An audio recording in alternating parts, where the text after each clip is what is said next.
வணக்கம். இன்னைக்கு நாம ஒரு ம், ஒரு இன்ட்ரெஸ்டிங்கான பயண திட்டத்தை பத்தி கொஞ்சம் ஆழமா பார்க்க போறோம். சொல்லுங்க. வெறும் 1.5 நாள் தான் டைம். ஆனா 32 பேர் கொண்ட ஒரு பெரிய குரூப் பயங்கர பிஸியான பேங்காக் சிட்டியோட மெயின் இடங்களை எப்படி கரெக்டா சுத்தி பார்த்தாங்கன்னு பார்க்கலாம். ஓ, 32 பேரா? 1.5 நாள்ல பேங்காக்லயா? இதுவே பெரிய சேலஞ்ச் ஆச்சே. ஆமா, இது அக்டோபர் 2025ல நடந்த ஒரு ட்ரிப்பு. இதோட டீடைல்டு பிளான், அவங்களோட அனுபவ குறிப்புகள் எல்லாம் நமக்கு கிடைச்சிருக்கு. Okay okay. பேங்காக் போக பிளான் பண்றவங்களுக்கு, குறிப்பா இப்படி பெரிய குரூப்பா போறவங்களுக்கு இதுல நிறைய டிப்ஸ் இருக்கலாம்னு நினைக்கிறேன். சரி, உள்ள போலாமா? கண்டிப்பா.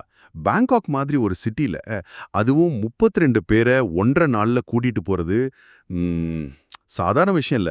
அந்த டிராஃபிக், டைம் மேனேஜ்மெண்ட், ஒவ்வொருத்தரோட தேவை, ச்சே நிறைய விஷயம் இருக்கு. கரெக்ட். இது பிளான பார்க்கும்போது வெறும் இடங்களை பார்க்கறது மட்டும் இல்ல, இந்த மாதிரி பிராக்டிக்கல் சிக்கல்களை எப்படி சமாளிச்சாங்கன்றது தான் முக்கியமா தெரியுது. ஆமா. ஆன்மீகம், ஹிஸ்டரி, அப்புறம் லோக்கல் கல்ச்சர், அதாவது மார்க்கெட்னு எல்லாம் கலந்து ஒரு பேலன்ஸ்ட் அனுபவமா கொடுக்க ட்ரை பண்ணியிருக்காங்க. சரி, முதல்ல அவங்க செஞ்ச பேசிக் ஏற்பாடுகளை பார்ப்போம். மொத்த 32 பெரியவங்க. இவங்களுக்காக 40 சீட்டர் ஏசி பஸ். சோ நல்லா ஸ்பேஷியஸா இருந்திருக்கும். ஆமா, 32 பேருக்கு 40 சீட்டர்னா நல்ல வசதி தான். தங்குனது வந்து தாம்சன் ஹோட்டல் ஹோமார்க், பேங்காக். அக்டோபர் 15 மதியம் செக்-இன். 16ஆம் தேதி நைட் கழிச்சு தான் ஹோட்டல் விட்டு கிளம்பியிருக்காங்க. ஓகே. சாப்பாடு வந்து சிபி பிளான், அதாவது பிரேக்ஃபாஸ்ட் மட்டும் ஹோட்டல்ல. ஓகே. அக்டோபர் 16 அந்த முழு நாள் டூருக்கு ஒரு கைடு கூட இருந்திருக்காரு. அது ரொம்ப முக்கியம். கரெக்ட். சரி, இனி முதல் நாள் அக்டோபர் 15 என்ன நடந்துச்சுன்னு பாப்போம். குரூப் மதியம் 2:20க்கு பேங்காக் சுவர்ணபூமி ஏர்போர்ட், அதாவது பிகேகே வந்துட்டாங்க. பிகேகே. இமிகிரேஷன், லக்கேஜ் எல்லாம் முடிஞ்சு சாயங்காலம் 4:15க்கு ஏர்போர்ட்ல இருந்து பஸ் கிளம்பிருக்கு. நோட்ஸ்ல சொல்றாங்க, பேங்காக்கோட அந்த ஈவினிங் டிராஃபிக்ல பஸ்ல போனதே ஒரு அனுபவம் தானு. ஆமா, பேங்காக் டிராஃபிக் அப்படி இருக்கும். சாயங்காலம் 5 மணிக்கு ஃபர்ஸ்ட் ஸ்டாப் ஸ்ரீ மகாமாரியம்மன் கோயில். ஓ, நம்ம ஊர் கோயில் மாதிரி அங்கேயும் இருக்கா? ஆமாம். நல்ல விஷயம். நாள் பூரா டிராவல் பண்ண டயர்டுக்கு அப்புறம் கோயில் போனா கொஞ்சம் ரிலாக்ஸிங்கா இருந்திருக்கும். குறிப்புகள்ல அதான் சொல்லிருக்காங்க. அந்த கோயில் வந்து நைட் 8:30 வரையும் திறந்திருக்கும் போல. சோ இவங்க போன டைம்க்கு கரெக்டா இருந்திருக்கு. ஓகே. அந்த கோயில் வாசல்ல இருக்க வேலைப்பாடு, கலர் கலரா சாமி சிலைகள் எல்லாம் அந்த சிட்டி நடுல ஒரு தனி அழகுன்னு சொல்லிருக்காங்க. அந்த கான்ட்ராஸ்ட் நல்லா இருக்கும். பேங்காக்கோட அந்த மிக்ஸ்டு கல்ச்சர் இதுலயே தெரியுது. அங்கேருந்து கிளம்பி சாயங்காலம் 5:45க்கு எராவான் ஷ்ரைன் போயிருக்காங்க. நைட் 7 மணி வரைக்கும் அங்க. இது பேங்காக்கோட செம்ம பிஸி ஜங்ஷன்ல இருக்குல்ல? ஆமா, அது ஒரு முக்கியமான இடம். ஆனா அங்க இருக்கிற ஸ்பெஷலே அதான்.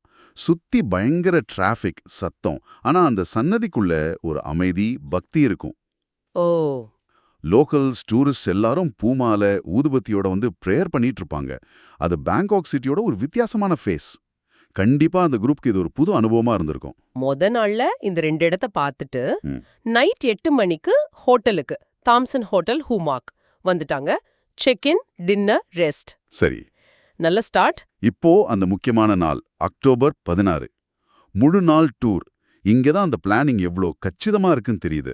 ஓகே, பார்க்கலாம். காலையில 8:30 கைடோட கிளம்பிட்டாங்க. ஃபர்ஸ்ட் ஸ்பாட் வாட் ட்ரைமிட், தங்கபுத்தர் கோயில். காலையில 8:30 மணிக்கே அங்க. எதுக்கு இவ்ளோ சீக்கிரம்? இது பெர்ஃபெக்ட் பிளானிங். வாட் ட்ரைமிட் காலையில 8 மணிக்கே திறந்துருவாங்க. ஆனா நிறைய டூரிஸ்ட் பஸ் எல்லாம் 9:30, 9:45க்கு மேல தான் வர ஆரம்பிக்கும். ஓ, அப்படியா? இவங்க 8:30 மணிக்கே போனதால அந்த ஃபேமஸான 5.5 டன் வெயிட் உள்ள சாலிட் கோல்ட் புத்தா சிலை, அதோட ஹிஸ்டரி சொல்ற மியூசியம் எல்லாத்தையும் பெரிய கிரவுட் இல்லாம பார்த்திருக்க முடியும். அடடா, நல்ல ஐடியா. கைடுக்கும் அந்த சிலை எப்படி கண்டுபிடிச்சாங்கன்ற கதை, மண்ணுல மூடி இருந்துச்சு, அப்புறம் தான் தங்கம்னு தெரிஞ்சது, எல்லாம் விளக்க டைம் கிடைச்சிருக்கும். இந்த மாதிரி சின்ன சின்ன டைமிங் ட்ரிக்ஸ் தான் பெரிய குரூப் டூரை சக்சஸ் ஆக்கும். அடுத்து காலையில 10 மணிக்கு கிராண்ட் பேலஸ். அதுக்குள்ள இருக்க வாட் பிரா கேவ், மரகத புத்தர் கோயில். மதியம் 12:30 மணி வரைக்கும், அதாவது 2.5 மணி நேரம் அங்க. இதுதான் பேங்காக்கோட மெயின் அட்ராக்ஷன் இல்ல? ஆமா, இது தாய்லாந்தோட மிக முக்கியமான இடம். Former royal palace. இது கட்டடக்கலையெல்லாம் பிரமிப்பா இருக்கும். இங்க டைம் ஜாஸ்தி ஒதுக்குனது ரொம்ப சரி. குறிப்புகள்ல கூட அதோட பிரம்மாண்டம், கோல்டன் டவர்ஸ், நுணுக்கமான வேலைப்பாடுகள் பத்தி ரொம்ப ஆச்சரியமா எழுதியிருக்காங்க. முக்கியமா அந்த வாட் ப்ரா கேவ் உள்ள இருக்கிற சின்ன மரகத புத்தர் சிலை சைஸ்ல சின்னதுதான், ஆனா தாய்லாந்து மக்களுக்கு ரொம்ப புனிதமானது. அதை பார்க்கறதே ஒரு பெரிய விஷயம். ஓ இங்க ஒரு விஷயம் கவனிக்கணும். Dress கோட் ரொம்ப ஸ்ட்ரிக்டா இருக்கணும். ஷோல்டர்ஸ் முட்டி எல்லாம் கவர் பண்ணிருக்கணும்னு நம்புவோம். கைடு இதை குரூப்புக்கு முன்னாடியே சொல்லியிருப்பாரு நம்புவோம். ஆமா அதெல்லாம் முக்கியம். பேலஸ் காம்பவுண்ட் ரொம்ப பெருசு, 2.5 மணி நேரம் கூட சிலருக்கு பத்தாது. ஆனா இந்த மாதிரி பிளான்டு டூர்ல இது ஓகே தான். கிராண்ட் பேலஸ்ல இருந்து நடந்தே போற தூரத்துல அடுத்த இடம் வாட்ஃபோ, அந்த படுத்திருக்கிற புத்தர் கோயில். மதியம் 12:30 மணில இருந்து 1 மணி நேரம் வரைக்கும். வாட் ஃபோ நோட்ஸ்ல அந்த 46 மீட்டர் நீளமுள்ள ரெக்லைனிங் புத்தா, அதோட அமைதியான முகம், அந்த பிரம்மாண்டம் எல்லாரையும் ரொம்ப இம்ப்ரெஸ் பண்ணுச்சுன்னு இருக்கு. வாட்போ அந்த ரெக்லைனிங் புத்தாக்கு மட்டும் இல்ல, தாய் மசாஜ் ட்ரைனிங்குக்கும் ஃபேமஸ். 1 மணி நேரம்ன்றது அந்த மெயின் சிலையை பார்க்கவும் கோயில் ஒரு ரவுண்டு வரவும் போதும். ஓகே. கண்டினியூஸா கோயில் பார்த்ததால கொஞ்சம் டயர்டாகி இருக்கும். அதனால அடுத்து லஞ்ச் பிரேக் 1:45 மணிலிருந்து 2:45 மணி வரைக்கும். கரெக்டான டைமிங். ஆமா. வாட்போ பக்கத்துலயோ இல்ல அந்த தாத்தியான் பியர் பக்கத்துலயோ நிறைய சாப்பாடு கடைகள் இருக்கும், அங்க சாப்பிட்டுருக்கலாம். லஞ்ச் முடிச்சு மதியம் 2:45 மணிக்கு சாவோ பிராயா ரிவரை கிராஸ் பண்ணி ஆப்போசிட் சைடுல இருக்கிற வாட் அருண் டெம்பிள் ஆஃப் டானுக்கு போயிருக்காங்க. மதியம் 3:45 வரைக்கும் அங்க. ஓ வாட்டருன். இந்த ஆத்த கிராஸ் பண்றதே ஒரு சின்ன போட் ட்ரிப் மாதிரி இருந்திருக்குமே. கண்டிப்பா. தாத்தியான் பியர்ல இருந்து வாட்டருனுக்கு போட்ல போறது ஒரு நல்ல எக்ஸ்பீரியன்ஸ். டிக்கெட்டும் கம்மி தான், ஒரு 5-10 பாட் இருக்கலாம். ஓ வாட்டர்னோட ஸ்பெஷாலிட்டியே அந்த உயரமான செராமிக் டைல்ஸ் பதிச்ச டவர் தான். அதுல ஏறுறது கொஞ்சம் ஸ்டீப்பா இருக்கும், ஆனா மேலேருந்து பார்க்கும்போது வியூ சூப்பரா இருக்கும். ரிவர், ஆப்போசிட்ல கிராண்ட் பேலஸ், பேங்காக் சிட்டி. குறிப்புகள்ல அதான் சொல்லிருக்கு. கைடு அந்த வியூஸ் எல்லாம் எக்ஸ்பிளைன் பண்ணாருன்னு. 32 பேர்ல எல்லாரும் ஏறினாங்களான்னு தெரியல, ஆனா கீழே இருந்தே பார்க்கறதுக்கும் கோயில் ரொம்ப அழகா இருக்கும். கோயில்கள் பேலஸ்லாம் முடிஞ்சுது. இனி கொஞ்சம் ஜாலியா ஷாப்பிங். மதியம் 3:45க்கு மேல இந்திரா மார்க்கெட்டுக்கு போயிருக்காங்க. ஆஹா, மார்க்கெட். அங்கிருந்து கிளம்பின டைம் சாயங்காலம் 4:45. அதாவது கிட்டத்தட்ட 1 மணி நேரம் தான் மார்க்கெட்ல.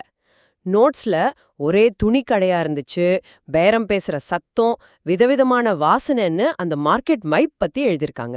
கோயில் விசிட்க்கு அப்புறம் இது ஒரு நல்ல சேஞ்ச். இந்திரா மார்க்கெட் வந்து ஹோல்சேல், ரீட்டெயில், குறிப்பா ட்ரெஸ்ஸுக்கு ஃபேமஸ். சுவனீர் வாங்க, லோக்கல் லைஃப் கொஞ்சம் பார்க்க இது ஒரு சான்ஸ். ஆமா. ஆனா இங்க ஒரு கேள்வி வருது.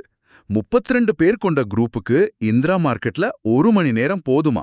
சுத்தி பார்த்து பேரம் பேசி வாங்குறதுக்கு இது ரொம்ப கம்மி டைம் மாதிரி தெரியுது.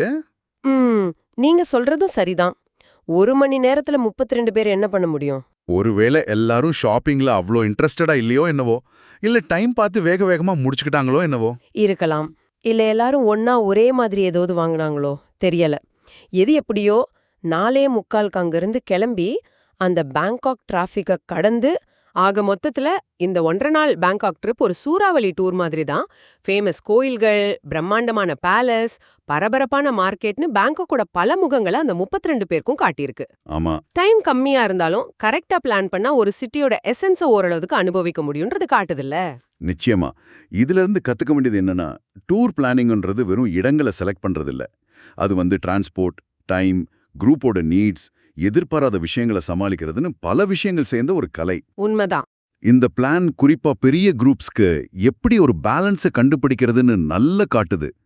டைமை சரியா யூஸ் பண்றது, முக்கியமான இடங்களை மிஸ் பண்ணாம பார்க்கறது, அதே சமயம் பேசஞ்சர் கம்ஃபோர்ட்டையும் யோசிக்கிறதெல்லாம் இதுல தெரியுது.